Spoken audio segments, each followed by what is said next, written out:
ഇല്ല, അത് സത്യത്തിൽ അതിനെ ദയവ് ചെയ്ത് മീഡിയസ് വേറൊരു രീതിയിലും അതിനെ വളച്ചൊടിക്കരുതെന്നാണ് എൻ്റെ ഒരു എളിമയോടെയുള്ളൊരു അഭ്യർത്ഥന. അത് ഞങ്ങളുടെ ഒരു വിഷമം മാത്രം ഞാൻ അവിടെ രേഖപ്പെടുത്തിയതാണ്. കാരണം ഈ സിനിമയിലും ഒരു 10-40 ആർട്ടിസ്റ്റുകളോളം വന്നിട്ടുണ്ട്. അപ്പം അവർ 3 സിനിമ ആൾക്കാർ അവരുടെ പടത്തെ തീർച്ചയായിട്ടും പ്രൊമോട്ട് ചെയ്യണം. അവരുടെ ഐക്യദാർഢ്യം, അവരുടെ ഫ്രണ്ട്ഷിപ്പൊക്കെ അവർ കാണിച്ചു. അതിലൊരു തെറ്റുമില്ല, അതിനെ ഞാൻ സപ്പോർട്ട് ചെയ്യുന്നു. പക്ഷേ അതിനോടൊപ്പം ഞങ്ങളുടെ ഈ പടവും അവർ ചെറുതായിട്ടൊന്ന് മെൻഷൻ ചെയ്യും. ഞങ്ങളുടെ പേരെടുത്ത് പറഞ്ഞില്ലെങ്കിലും ഓണത്തിനിറങ്ങുന്ന മറ്റു പടങ്ങൾക്കും ഒരാശംസ പറയുമെന്ന് എന്നെപ്പോലെ തന്നെ എൻ്റെ പടത്തിൽ അഭിനയിച്ച എല്ലാവരും ഒന്ന് ആഗ്രഹിച്ചു പോയായിരുന്നു.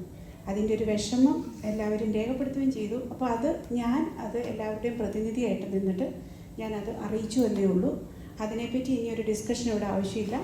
അത് അവിടെ തീർന്നു. അതിനെപ്പറ്റി വേറൊരു രീതിയിലും വളച്ചൊടിക്കരുത് എന്നാണ് എൻ്റെ ഒരു എളിയ അഭ്യർത്ഥന. അതിനെ ഞാൻ ഇട്ട പോസ്റ്റിൽ എന്താണെന്നുള്ളത് വളരെ വ്യക്തമായിട്ട് എഴുതിയിട്ടുണ്ട്. അതിനപ്പുറത്തേക്ക് ദയവ് ചെയ്ത് ആരും ചിന്തിക്കേണ്ട.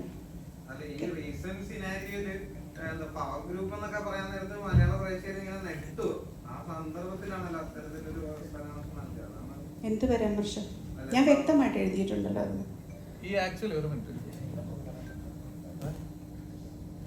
അത് ആക്ച്വലി അത് ഉദ്ദേശിച്ചത് എന്താ വെച്ചാല്, ഇപ്പൊ ഈ ഇറങ്ങുന്ന ഓണത്തിന് ഇറങ്ങുന്ന 6 സിനിമയുണ്ട്. ഈ 6 സിനിമയില് ഏറ്റവും പവർ ആയിട്ടുള്ളത് അവരാണ്.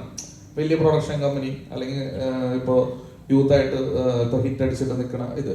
അപ്പൊ ഇവര് 3 ആള് ഫോക്കസ് ചെയ്തിട്ട് ഒരു കാര്യം ചെയ്യുമ്പോൾ അതിന് ഓട്ടോമാറ്റിക്കലി ഭയങ്കര റീച്ച് വരും. അപ്പൊ അതിന്റെ ഇടയിൽ ഞങ്ങളുടെ ചിത്രത്തിന്റെ പേര് പറയണമെന്ന് പോലും ഞങ്ങൾക്ക് പേര് പറഞ്ഞ സന്തോഷം. മറ്റു ചിത്രങ്ങളൊന്നും കൂടി പറയുകയായിരുന്നെങ്കിൽ അത് ഓക്കെ. അല്ലെങ്കിൽ ഓണ ചിത്രങ്ങൾ ഇത് മാത്രം എന്ന് ഓഡിയൻസിലേക്ക് അത് ശ്രദ്ധ വരും. കാരണം ഇത് കണ്ടിട്ട് എന്നെ 1-2 പിള്ളേർ വിളിച്ചിട്ട് നിങ്ങൾ റിലീസ് ഇല്ലേ എന്ന് ചോദിച്ചു. ഈ പടങ്ങൾ മാത്രമാണല്ലോ പറഞ്ഞുള്ളൂ. പിന്നെ എന്താ പറയാ, മെയിൻ സ്ട്രീമിൽ അല്ലെങ്കിൽ ലൈവായിട്ട് നിൽക്കുന്ന ഇവർ 3 പേരും കൂടിയിട്ട് ഒരു കാര്യം ചെയ്യുമ്പോൾ അതിന് കിട്ടുന്ന ഫോക്കസ് വേറെയാണ്. ഇപ്പോൾ റഹ്മാൻ സാറിന്റെ അടുത്ത് ചോദിക്കുകയാണെങ്കിൽ റഹ്മാൻ സാറിനെയും കൂടി കൊളാബ് ചെയ്തിട്ട് അതിലൊരു വീഡിയോ ഇടാം. ബാക്കി ആക്ടേഴ്സിനെയും കൂടിയിട്ടൊക്കെ ആകുമ്പോൾ അതൊരു കൂട്ടായ്മയാവും. നമ്മൾ കൂട്ടായ്മയിലൂടെ ഒരു കാര്യം ചെയ്യുമ്പോൾ ഒന്നും കൂടി ശ്രദ്ധിക്കണം. ഞങ്ങൾക്ക് അതൊരു വിഷമമായി, ഞങ്ങളുടെ ഒരു വേദനയാണ്. ഒന്നാമത് പല സെന്റേഴ്സിൽ ഞങ്ങൾക്ക് ഷോസ് ഒക്കെ കുറവാണ്. അപ്പൊ അതിന്റെ ഇടയിൽ ഇങ്ങനെയും കൂടിയിട്ടൊക്കെ വരുമ്പോൾ നമ്മൾ ഒരുപാട് കഷ്ടപ്പെട്ട് എഫർട്ട് എടുത്തിട്ടല്ല എല്ലാവരും സിനിമ ചെയ്യുന്നത്. അപ്പോ അങ്ങനെ ഒരു 3 പേര് ഒറ്റയ്ക്ക് 3 പേര് കൂടി ഒരു കാര്യം ചെയ്തപ്പോ അതിൽ ഞങ്ങളും കൂടിയിട്ട് ഉൾപ്പെടുത്താമായിരുന്നു എന്ന് നമ്മുടെ ഒരു ആഗ്രഹം ഉണ്ടാവില്ലേ? ആ ഒരു ആഗ്രഹമാണ് ആ പോസ്റ്റ്. അത് ഈ പവർ ഗ്രൂപ്പ് എന്ന് ഉദ്ദേശിച്ചത് ഇങ്ങനെയൊക്കെയാണ്. ഈ പവർ ഗ്രൂപ്പ് എന്ന് പറഞ്ഞാൽ ഇവിടെ ആരും പവർ ഗ്രൂപ്പ് എന്ന് എഴുതിയിട്ട് കടയിട്ടിട്ട് ഇരിക്കണവരല്ല, അല്ലെങ്കിൽ ഇരിക്കണവരല്ല ഈ പവർ ഗ്രൂപ്പ്. ഈ പവർ ഗ്രൂപ്പ് എന്ന് പറഞ്ഞു കഴിഞ്ഞാൽ നമ്മൾ പോലും അറിയാതെ നമ്മൾ ചെയ്യണ പ്രവർത്തിക്കുന്നത് പറഞ്ഞാൽ മറ്റുള്ളവർക്ക് പറഞ്ഞ ഒരു ദ്രോഹമാണത്. ദ്രോഹം എന്ന് വെച്ച് കഴിഞ്ഞാൽ ആ വീഡിയോ കാണുമ്പോൾ സ്വാഭാവികമായിട്ടും കുറെ ആളുകൾ തെറ്റിദ്ധരിക്കപ്പെടാം, ഈ 3 സിനിമകൾ മാത്രം ഓണത്തിനുള്ളൂ.